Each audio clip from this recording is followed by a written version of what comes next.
Hello HVAC team, भाई कैसे आप? ठीक होंगे, दुआ करते हैं। एक दोस्त ने बोला है भाई कि सब cooling, super heated and saturation क्या होती है, अप्रोच क्या होता है चिलर में, ये मैं आपको इस वीडियो में ट्राई करता हूँ भाई, जहाँ तक समझाने की। थोड़ा सा मेरी आवाज़ में थोड़ा सा कम सुनाई देगा। एक्चुअली टेम्परेचर ज़्यादा जा रहा है भाई और हीटिंग ज़्यादा है, इसलिए दो प्लांट ऑन करने पड़े हैं, जिसकी वजह से वाइब्रेशन ज़्यादा हो रहा है। तो फिर भी मैं आपको ट्राई लेता हूँ भाई तेज़ बोलने की।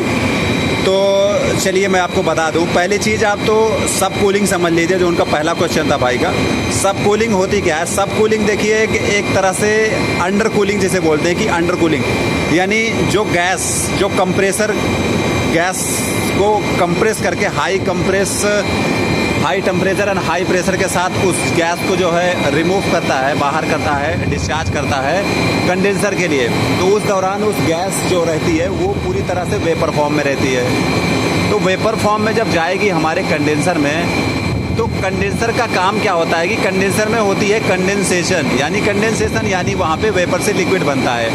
और इसलिए बनता है क्योंकि कंडेंसर जो होता है वह या तो एयर कूल्ड होता है या तो वाटर कूल्ड होता है। तो वाटर कूल्ड में यार ये होता है कि चिलर में हमारा वाटर कूल्ड है। अगर हमारा चिलर ये जो वाटर कूल्ड टाइप का है तो वाटर कूल्ड हो गया। अगर एयर कूल्ड हो गया तो एयर से हमारी गैस ठंडी होगी। तो हम यहाँ पे एग्जांपल लेते हैं वाटर कूल्ड का। तो वाटर कूल्ड में होता क्या है कि जो कूलिंग टावर से पानी हमारा आ रहा है, वो कंडेंसर में उसी गैस को जो हीटिंग है, उस हीटिंग को एब्जॉर्ब करके, यानी उसकी हीटिंग को अपने पास लेके वो वापस कूलिंग टावर में चला जाता है। तो जितनी गैस वो ठंडी करता है, वो कूलिंग टावर का पानी यहाँ आके, मान के चलिए 30 डिग्री वो आता है, 30 डिग्री सेल्सियस आता है, और जब जाता है लिविंग टेम्परेचर जिसे बोलते हैं, वो जब जाता है तो 35 हो जाता है। तो 5 डिग्री का जो उसका डेल्टा टी बनता है, वो जब रिमूव करके जा रहा है यहाँ से, तो उस चीज़ को जब हमारी गैस वेपर से लिक्विड बन रही है, ठीक है, जैसे वेपर हमारी गैस जब मान के चलिए 50 डिग्री सेल्सियस है, ठीक है, 50 डिग्री सेल्सियस हमारी वेपर फॉर्म में है, और वो जब लिक्विड बन रही है प्रॉपर तरीके से, यानी पूरी तरीके से, तो वो जा रही है 45 डिग्री सेल्सियस पे। तो हमारी जो 5 डिग्री का डिफरेंट आया 50 से 45 में, हमारे कंप्रेसर से जो वेपर फॉर्म निकली और वहाँ पे लिक्विड बन गई हमारे कंडेंसर में, तो उस चीज़ को हम सब कूलिंग कहेंगे, जो 5 डिग्री का हमारा डिफरेंट आया है, ठीक है। ये होती है सब कूलिंग। अभी मैं आपको प्रैक्टिकल भी दिखा दूंगा। और एक चीज़ और, ये हो गया फर्स्ट क्वेश्चन। और आपका सुपर हीटेड जो रहता है, देखिए जो नॉर्मल भी साइकिल होती है रेफ्रिजरेशन की साइकिल जो नॉर्मल भी होती है, नॉर्मल में भी यही होता है, जब कंप्रेसर गैस को कंप्रेस करके हाई टेम्परेचर हाई प्रेशर के साथ कंडेंसर को देता है, तो उस दौरान उस कंडीशन में उस गैस का टेम्परेचर सबसे सुपर हीटेड रहता है, नहीं सबसे हॉट। तो बस जो गैस कंप्रेसर से निकलती है और कंडेंसर में जाती है, उसको हम सुपर हीटेड बोलते हैं। सुपर हीटेड उस कंडीशन में अगर कोई पूछे कि हमारी गैस कहाँ पे सुपर हीटेड रहती है, तो हमारी गैस कंप्रेसर से जब निकलती है और कंडेंसर में जैसे ही जाती है, तो उस बीच की लाइन को हम वहाँ पे सुपर हीटेड बोलते हैं, सुपर हीटेड गैस है।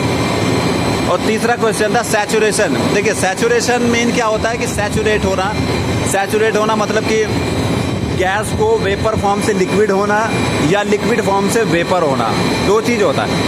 मतलब हमारी फॉर्म चेंजिंग हो रही है, उस दौरान को हम, जैसे हमारी गैस कंप्रेसर जब कंडेंसर में जाती है, तो कंडेंसर में जो हमारा वाटर सर्कुलेशन हो रहा है कूलिंग टावर का, तो वाटर क्या करता है, उस गैस की हीटिंग को एब्जॉर्ब करता है। तो एब्जॉर्ब करेगा तो वो गैस जो है वेपर से लिक्विड बनेगी। तो वो जब वेपर से लिक्विड बन रही है ना, उसी चीज़ को हम सैचुरेशन कहते हैं, ठीक है। ये आपके 3 क्वेश्चन थे, 3 क्वेश्चन ये। अब आपको डायरेक्ट मैं आपको यहाँ पे जो प्रैक्टिकल बता देता हूँ।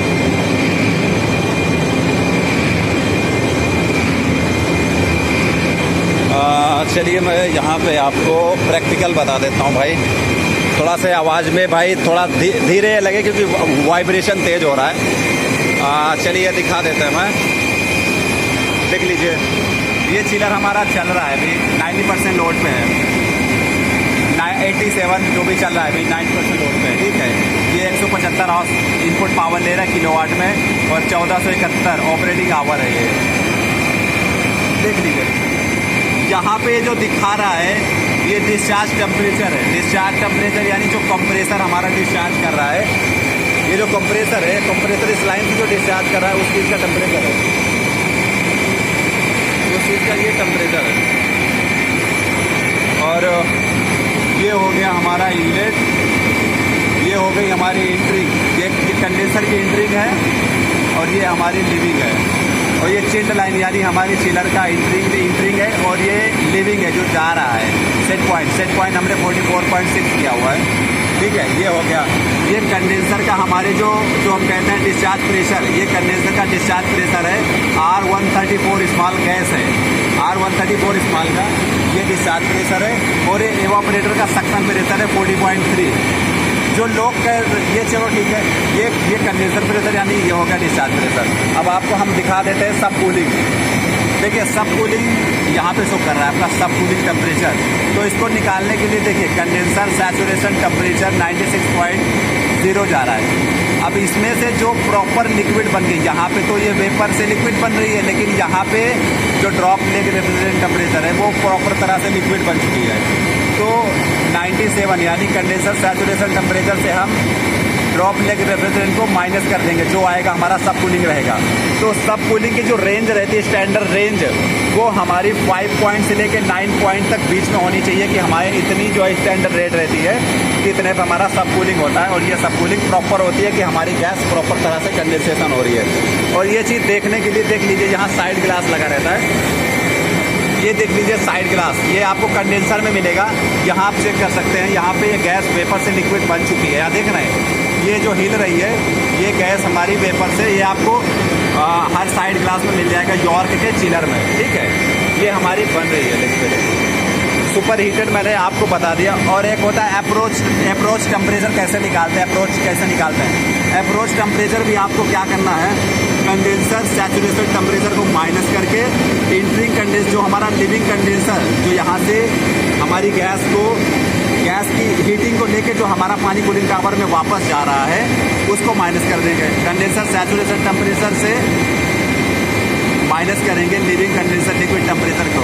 तो 98.1 है 95.7, 98 को हम 95 से माइनस कर देंगे, जो आएगा हमारा वो अप्रोच कहलाएगा। वो हमारा अप्रोच होता है। अप्रोच का स्टैंडर्ड रेट जो होता है ये भी जान लीजिए, 0.5 से लेके 4.0 डिग्री सेल्सियस तक होता है, ठीक है।